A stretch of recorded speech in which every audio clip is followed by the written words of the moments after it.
ከዛሬ 7 ዓመት በፊት ኮኬን በማዘዋወር ተጠርጥራ በቻይና ሀገር በጓንዡ እስር ቤት ውስጥ የምትገኘው ናዝራዊት አበራ ከሰሞኑ ነፃ እንድትወጣ ማለትም በወንጀሉ ላይ ቀጥተኛ ተሳትፎ ባለማድረጓ ይዛ የተገኘችው ዕቃ ሻምፖ መስሏት እንጂ አደንዛዥ እጽ መሆኑን ሳታውቅ በመሆኑ በተለያዩ ሀገራት ያሉ ኢትዮጵያውያን ይህችን ንጹህ ሴት ነፃ ለማውጣት ከሰሞኑ ትልቅ ቻሌንጅ ጀምረዋል።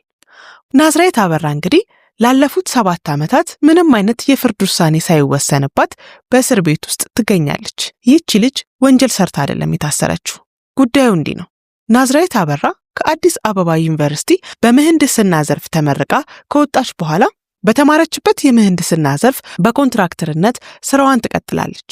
ከዛም እንግዲህ ከዚህ ስራ ጋር በተያያዘ አንዳንድ የምህንድስና ዕቃዎችን ለማየትና ገበያውንም ለማጥናት በሚል ምክንያት ወደ ቻይና ለመጓዝ ታቅዳለች። እናም ጉዳዩን አብሮ አደጓ ለሆነችው ጓደኛዋ ታጋራታለች። ጓደኛዋ ስምረት ካሳሁን ትባላለች። እስከ ሃይስኩል አብረው የተማሩ ሲሆን ጓደኝነታቸውን ቤተሰብም ጭምር የሚያውቀው ነው።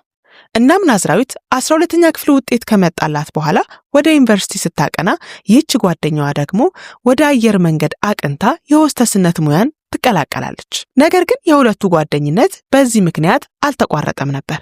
ማለትም ይህ ክስተት እስከሚፈጠር ድረስ እንደዘለቀ ቆይቶ ነበር። ታዲያ ናዝራዊት የኮንስትራክሽን ዕቃዎች ላይ የገበያ ጥናት ለማድረግ ወደ ቻይና ለመሄድ ስታቅድ ይህች ሆስተስ የነበረችው ጓደኛዋ ስምረት ካሳሁን የነበረችው ያልኩበት ምክንያት በኩላሊት ህመም ምክንያት የሆስተስነት ስራዋን በማቆሟ ምክንያት ነው። እናም ይህች ሆስተስ የነበረችው ጓደኛዋ ስምረት ካሳሁን አብራት እንደምታቀና ተስማምተውም ነበር። ነገር ግን የበረራው ቀን ሲደርስ የስምረት ካሳሁን አባት ማረፋቸውን ተከትሎ ናዝራዊት ጉዞውን ብቻዋን ለማድረግ ትገደዳለች።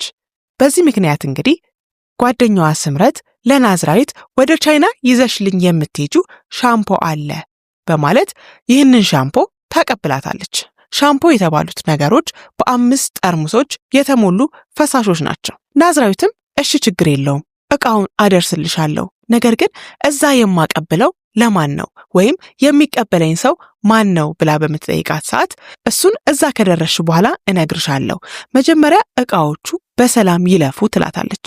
እሷም እሺ ትላታለች። ከዛም የናዝራዊት ታላቅ እህት በሰዓቱ እንደገለጸችው ከሆነ ኤርፖርት ከገባች በኋላ ከእህቴ ጋር ተደዋውለን ነበር። እናም ከማን ጋር ነው የምትሄጂው ብዬ ስጠይቃት ጓደኛዬ ነበረች፣ ግን አባቷ በማረፉ ምክንያት መምጣት አልቻለችም፣ ስለዚህ ብቻዬን ነኝ ትላታለች። እሷም እሺ ገንዘብ ግን ይዘሻል በማለት እንደጠየቀቻት ትናገራለች። ናዝራዊትም $1000 ይዣለሁ ይበቃኛል ትላታለች።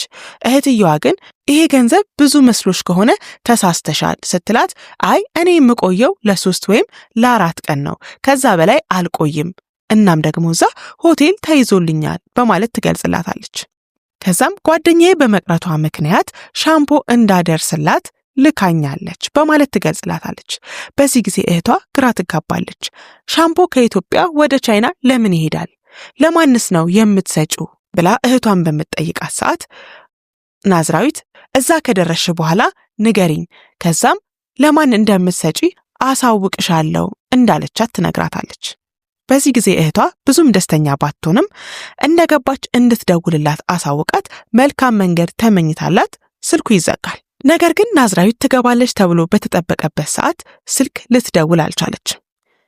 ይህ ያሳሰባት እህቷ ብትደውልም የናዝራዊት ስልክ አይሰራም። ናዝራዊትም መልሳ ልትደውል አልቻለችም። በዚህ ጊዜ እህቷ ለታላቅ ወንድማቸው ትደውልና ሁኔታውን ታሳውቀዋለች። ናዝራዊት ወደ ቻይና ጉዞ አድርጋ ነበር። ነገር ግን መድረስ ባለባት ሰዓት ትድረስ አትድረስ ምንም አይነት መረጃ ላገኝ አልቻልኩም፣ እባክህ አጣራልኝ ትለዋለች። ወንድሟ ካፒቴን ነውና እንዳጋጣሚ ሆኖ የዛን ቀን ወንድምየው ከቻይና ወደ ኢትዮጵያ ጉዞውን አድርጎ ኢትዮጵያ ደርሶ ነበር። እናም ሁኔታውን ስታስረዳው ወደ ቻይና ደውሎ ጉዳዩን ያጣራል። እናም ናዝራዊት የተባለች ኢትዮጵያዊ በ5 ጠርሙስ የተሞሉ ፈሳሽ ነገር ይዛ በመገኘቷ እነሱ ላይ የማጣራት ሂደት እስኪደረግ ድረስ ለጊዜው ማረፊያ ቤት እንድትቆይ መደረጉን ይገልጹለታል። በሰዓቱ ሁሉም ቤተሰብ የያዘችው ነገር ሻምፖ እንደሆነ ስለገመተ ያን ያህል መደናገጥ ውስጥ አልገባም ነበር። ነገር ግን ጉዳዩ ተጣርቶ አደንዛዥ እጽ መሆኑ ከተረጋገጠ በኋላ ቤተሰቡ በጣም ተደናገጠ። ጓደኛዋ የተባለችውን ስምረት ካሳውንንም ለማናገር ተሞከረ። በሰዓቱም ጓደኛዋ ሻምፖ እንደሰጠቻት ነበር የገለጸችው። ነገር ግን በቻይና ሕግ መሰረት እንኳን በብዛት ይቅርና 50 ግራም አደንዛዥ እጽ ይዞ የተገኘ ሰው ከ15 ዓመት እስከ ሞት ፍርድ ድረስ የሚያስቀጣ ውሳኔን የሚያስወስነው። በሰዓቱ የናዝራዊትን ነፃ መሆን ለማስረዳት ብዙ ጥረቶች ተደርገው ነበር። የክስ ቻርጅ ካለባት በሚል መጣራት ተደርጎ እንደሌለባት ማስረጃም ተልኮላቸው ነበር። እዛ ሀገር ያለ የኢትዮጵያ ኤምባሲም ብዙ ጥረት አድርጎ ነበር። ስምረት ካሳውንንም አዲስ አበባ ፖሊስ በቁጥጥር ስር አውሏት የተለያዩ ማጣራቶች ተደርጎባት የነበረ ቢሆንም ነገር ግን እሷን ወንጀለኛ የሚያደርግ ነገር ስላልተገኘባት በዋስትና እንድትፈታ ተደርጓል። በጊዜው የተለያዩ ጥረቶች ቢደረጉም ነገር ግን ናዝራዊትን ከእስር ሊያስፈታት የቻለ ነገር አልነበረም። ቤተሰቦቿ ጋርም እንድትገናኝ አልተፈቀደላትም። በጊዜው ማረፊያ ቤት በነበረችበት ሰዓት ማንበብ የምትፈልገው መጽሐፍ ቅዱስ እንደሆነ ተናግራ የነበረ ቢሆንም ነገር ግን አልተፈቀደላትም። ምክንያቱ ደግሞ በቻይና ሕግ መሰረት አንድ እስረኛ ሃይማኖታዊም ሆነ ፖለቲካዊ መጽሐፎችን እንዲያነብ አይፈቀድለትም ነበር።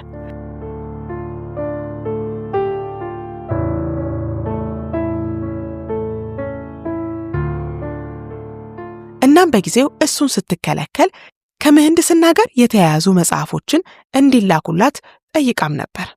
በጊዜው ናዝራዊት ስለታሰረችበት ጉዳይ እንኳን ዕውቀቱ እንዳልነበራት እህቷ ገልጻ ነበር። እንግዲህ ይህ ከሆነ ድፍን 7 ዓመታት አልፈዋል። በጊዜው የኢትዮጵያ መንግስት ሊያደርግላት የሚችለው ነገር ቢኖር ሰብአዊ መብቷ እንዳይጣስ መከላከል ብቻ ነበር። በጊዜው ንጹሕም ብትሆን ከዚህ በላይ ሊደረግላት አልተቻለም። ድፍን 7 የእስር ዓመታት ቢያልፉም ነገር ግን ናዝራዊት እስካሁን የፍርድ ውሳኔ አልተፈረደባትም። እናም ከሰሞኑ ይህችን ወጣት ለማስፈታት ድምፅ ለመሆን ቻሌንጅ ተጀምሯል። ሁላችንም ኢትዮጵያውያን ይህንን ቻሌንጅ እንድንቀላቀል ለማለት እንወዳለን። በነገራችን ላይ ናዝራዊት ስትታሰር የ28 ዓመት ዕድሜ ነበራት። አሁን ላይ 35 ዓመት ገደማ ይሆናታል። ይህን ያህል ጊዜ ባልሰራችው ወንጀል ያለ ኃጢአቷ መታሰሯ በእውነት ያሳዝናል። በዛ ላይ ደግሞ እንደ ቻይና ሕግ የሞት ፍርድ ቢበየንባት ሐዘኑን እጅግ ከባድ ያደርገዋል። ምክንያቱም ይህች ወጣት ምንም አይነት ወንጀል አልሰራችም። እናም እኛ እንደ ኢትዮጵያዊና ሰብአዊነት እንደሚሰማው ዜጋ ይህንን ቻሌንጅ እንቀላቀል ለማለት እንወዳለን። እንደ እግዚአብሔር ፈቃድ የናዝራዊት ጉዳይ እልባት አግኝቶ በሰላም ወደ ሀገሯ እንድትመለስ እየተመኘን ለዛሬ የያዝነውን መረጃ ከወዲሁ አገባደድን። መልካም ጊዜ። ቸር ያሰማን ኢትዮጵያዊ።